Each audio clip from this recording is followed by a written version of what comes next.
তো hello guys, আমি চন্দ্রিকা আর তোমরা দেখছো চন্দ্রিকাস লাইফস্টাইল। তো আজকে সারাদিন আমি কি কি করলাম চলো এটাই তোমাদের সাথে আজকে শেয়ার করি। তো সকাল সকাল উঠে আজকে আমার পায়ে লেগে গিয়েছিল, আর এদিকে আমার বোন আমার পায়ে ক্রেপ করে দিচ্ছিল। তারপর আমি রেডি হয়ে নিয়েছিলাম কারণ আজকে আমার ছিল টিউশন। তো তখন বাজে প্রায় ঘড়িতে 10টা 10, আর আমি একটু পরই বেরিয়ে গিয়েছিলাম টিউশন পড়তে যাবো বলে। আর বাইরে ছিল ভীষণই রোদ্দুর, আর আজকে জানো তো রাস্তায় একদম ভিড় ছিল না, পুরো রাস্তাটা একদম ফাঁকা ছিল।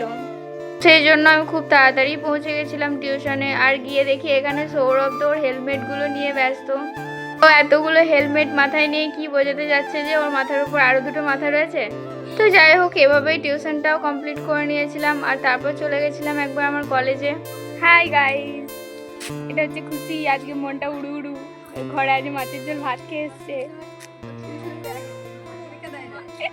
ফিফথ সেমে এক্সাম দেয় না ম্যাডাম, বিয়ে করতে গিয়েছিল। তো দই মিষ্টি নিয়ে নিয়েছিলাম বাড়ির জন্য, আর তারপর আমি বাড়িও চলে এসেছিলাম। আর বাড়ি এসে বিকালবেলা আজকে আমার বোন কিছু স্ন্যাক্সও বানিয়েছিল। তো রিয়া আমার বোন বলে বলছি না, ও সত্যি খুব সুন্দর রান্না করে। আর আমি সত্যি খুব লাকি যে ওর মতো একটা বোন পেয়েছি, কারণ রোজ রোজ এরকম নতুন নতুন রান্না করে আমায় খাওয়ায়। থ্যাংক ইউ রে, আরও নতুন নতুন কিছু করে আমাকে খাওয়াবি। তো সবশেষে একটু চাও খেয়ে নিয়েছিলাম। তো আজকে এতটাই, দেখা হবে নেক্সট কোনো মিনি ব্লগে। অবশ্যই পেজটি ফলো করে নেবে। তো আজকের মতো টাটা, ভালো থেকো সবাই।